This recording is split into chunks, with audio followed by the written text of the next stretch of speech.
Hi Aries, this is Jov. Welcome po sa ating channel. By the way, Aries, this is your monthly by tarot reading. First half of the month of January, from January 1 to 15, 2026. Gamitin ang reading na ito bilang gabayin lamang. Tandaan, Aries, ito po ay general reading. This is for you, Aries.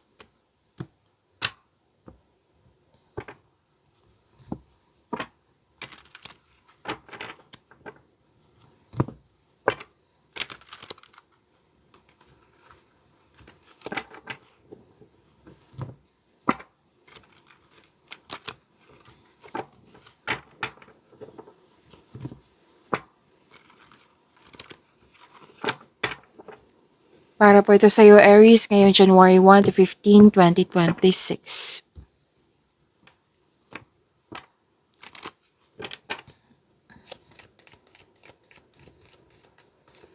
Archangel message. Andito po si Archangel Sandalphon. Gentleness. Be very gentle with yourself at this time. Surround yourself with gentle people, situations, and environment. Okay. Choose kindness. Share your kindness to everyone. Okay? Mas piliin nyo mo, kumbaga, surround yourself nga sa mga taong nagbibigay sa iyo ng inspiration, support. Yan, makatulong yan sa iyo. Huwag mong i-pressure yung sarili mo. Magtiwala sa inyong angking talino at ang yung galing. Galing at talino. Trust yourself.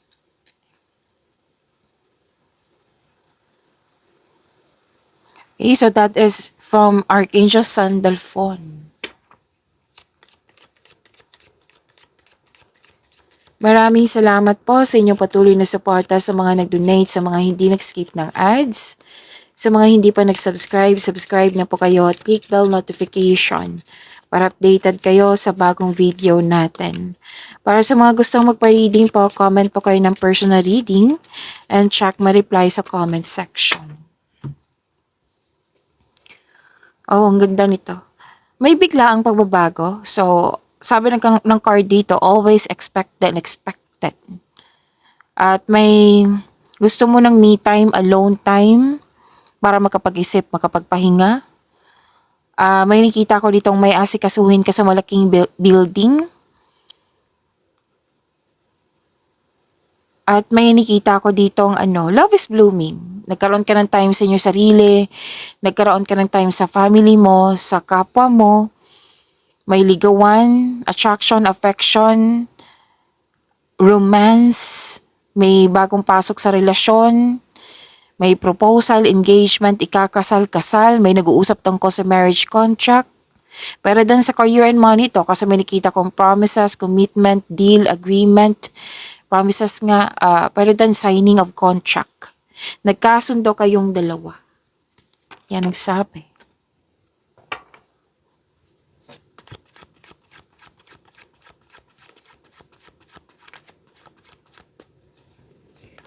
Energy, Aries, para kay Aries, ngayon January 1 to 15, 2026.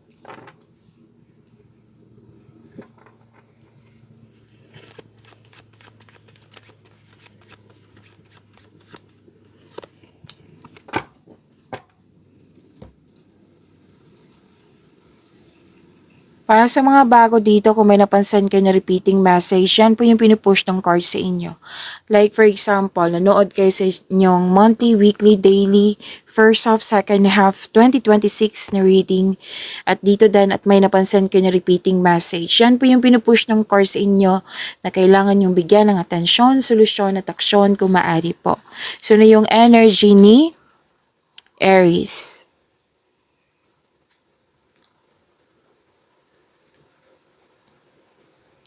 Pinoprotektahan mo yung sarili mo na hindi masaktan, kumbaga guarded ka. Kalma ka pero nakikinig ka sa iyong paligid. Balanse sa choices ng buhay, nag-iisip ka muna bago magdesisyon para walang pagkakamali na mangyayari yung ayaw mo magkaroon ng negative outcomes. So kung hindi mo kaya, seek help or ask support para makatulong ito sa pagpagaan ng iyong isipan. Pero the best po, pag ikaw po mismo ang nakikinig sa iyong sitwasyon at sa paggawa ng sarili mong pagkilos kasi magbibigay ito ng kaginhawaan na iyong hinahanap. So only you know what is best for you. Maggawa ng courageous choices at na magtiwala sa inyong sarili. Ito yung sinabi ng iyong card dito, ni Archangel Sandalphon. Magawa ng courageous choices at magtiwala sa inyong sarili.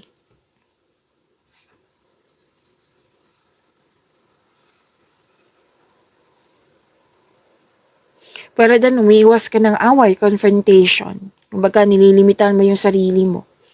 So, sinabi ng card dito, whether single ka man, may relasyon sa buhay mag-asawa, release these fears. Kasi umiiwas ka eh. So, meaning to say, may fear. Ay, ayaw ko na lang gulo. Then, pag-usapan nyo. O pwede, kung kaya na. Release your fears of opening up to love.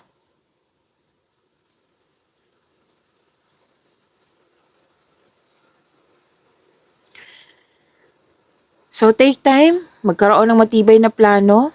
Kasi may nakita ko ditong change career or may babaguhin lang kayo na proseso dyan sa mga ginagawa mo. Kung natatakot ka sa pag-decide or iniiwasan mo magkaroon ng negative outcomes, then yung sinabi kanina, seek help or ask support. Or sinabi naman ng card mo dito, magagawa mo ito, Aries. This card asks you na don't hesitate too long. Kasi like for example, kung opportunity ito, binigay sa'yo na good for 7 days lang. Tapos nakapag-decide ka, ika 8 days, ika 8 day na. Sayang naman. Okay, so pay attention.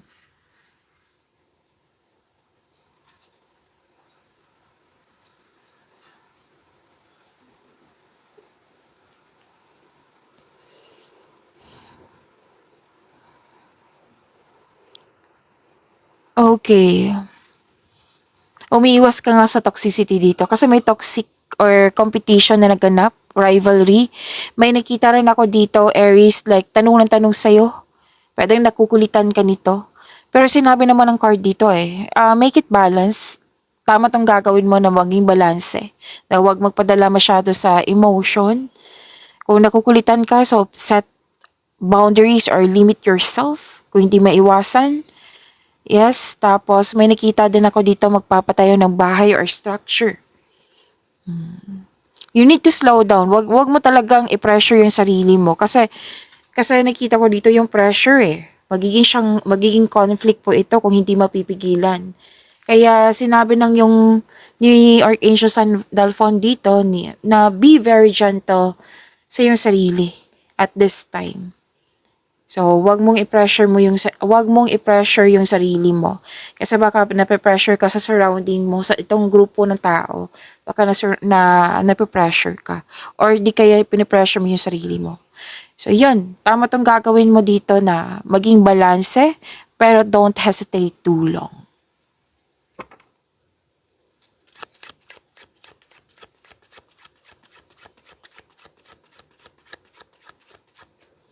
Career and money ngayon, January 1 to 15, 2026 para po kay Aries.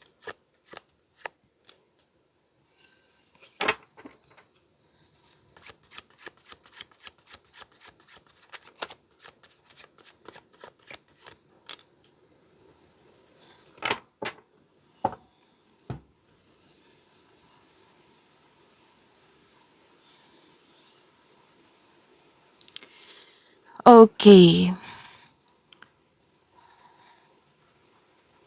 Andito pa rin yung toxicity or away mo or ayaw mo sa away. Oo. So, umiwas talaga. Nakita ko naman dito, umiiwas ka. Nakikinig ka sa yung intuition kasi it will guide you away from toxicity.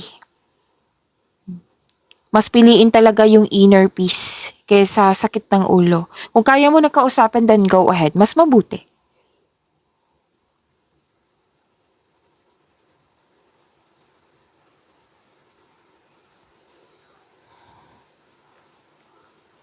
Okay. May ano dito may nakita rin ako energy dito ng teacher, ah, professor, instructor, ano pa yung nagtuturo? Kung ano man yan, yung nagtuturo. Pwedeng maka-earn ka ng money niyan. You're earning money as a teacher. Or di kaya, balik school. Okay? May balik school dito, pwedeng self-study to. Pwede din na, kasi may magkakaroon ng, nasa career and money tayo, Aries. Kasi magkakaroon po ng traditional career path. You're moving up to the ladder of success. So kaya nagpa-enroll ka, pwedeng self-study, nagpa-enroll sa school ba, pwede din magte-take ng pastoral or board exam. Miss Chav, retired na ako. Pwede din sa kasamahan mo dyan. Pwedeng anak mo, apo mo, pamangkin mo, kung sino man yan, na-involve ka. Pwedeng ikaw yung nagpaaral. Basta pa may masusunod na tradisyon dito. May usapin tungkol sa school, education, teacher, student.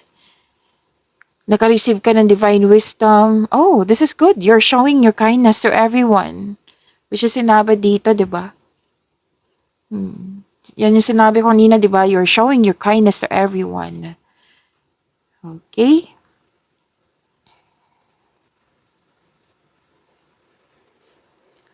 Nakikita ko rin dito, Aries, na kahit may toxicity dyan, you're showing your kindness pa rin. Yes.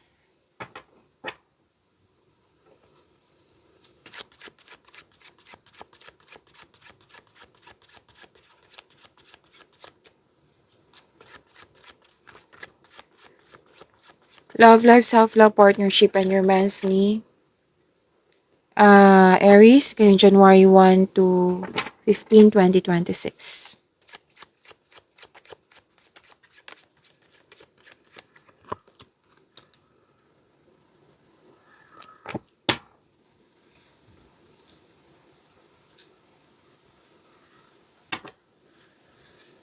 Ilang beses na lumabas dito may nagpapatayo ng negosyo or bahay. Dito, dito, at dito rin. May structure ako nakikita dito. Okay, Aries. Nag-rest si Aries. Di ba sinabi ka kanina dito gusto niyo mapag-isa para makapag-isip, makapagpahinga? O, dito din. Nag-clarify po siya.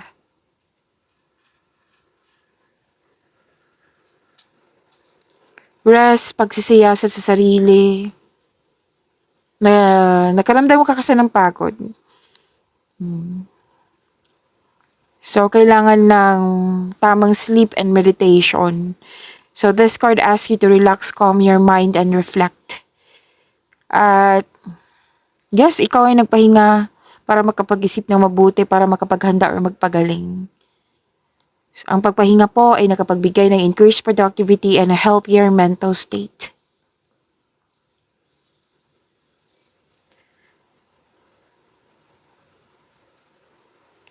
Sa mga single po, ayaw nyo munang makipagrelasyon. Ayaw mo munang makipag-date. Gusto mong evaluate mo yung priorities mo sa buhay. So, alam mong kailangan na ayusin yung sarili mo. So, gusto mong mag-focus muna sa iyong sarili bago pumasok sa mundo ng pag-ibig.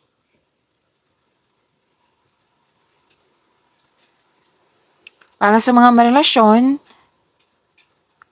may hindi pagkakaunawaan dito, pero at the end of the day, may nakita naman ako magkakaroon ng pagkakasundo. Kumbaga, nag-put ka na muna ng space para makapag-isip kasi lahat ng mga successful dyan sa relasyon, may space yan. Yes, may space. Space is a sign of respect sa inyong sarili, sa kapwa mo at sa inyong connection, sa inyong relasyon. So, tama itong gagawin mo, space muna.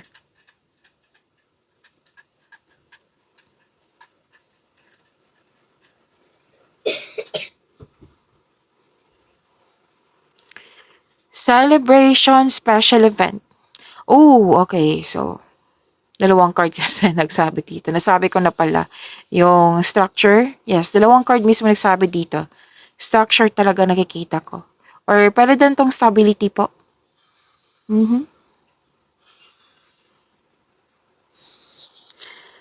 Masaya kasi may celebration, engagement, kasal, or honeymoon. Which is sinabi din dito. Tandaan nyo, yung sinabi ko kanina na proposal, engagement, kasal, ikakasal. Nagkasundo kayong dalawa. So, may ilan din ditong relasyon na handa na magsama sa isang bubong. Mhm. Okay, so that's it. Pag-imanin niyo po yung blessings sa binigay sa inyo. Aries, see you tomorrow. Maraming salamat.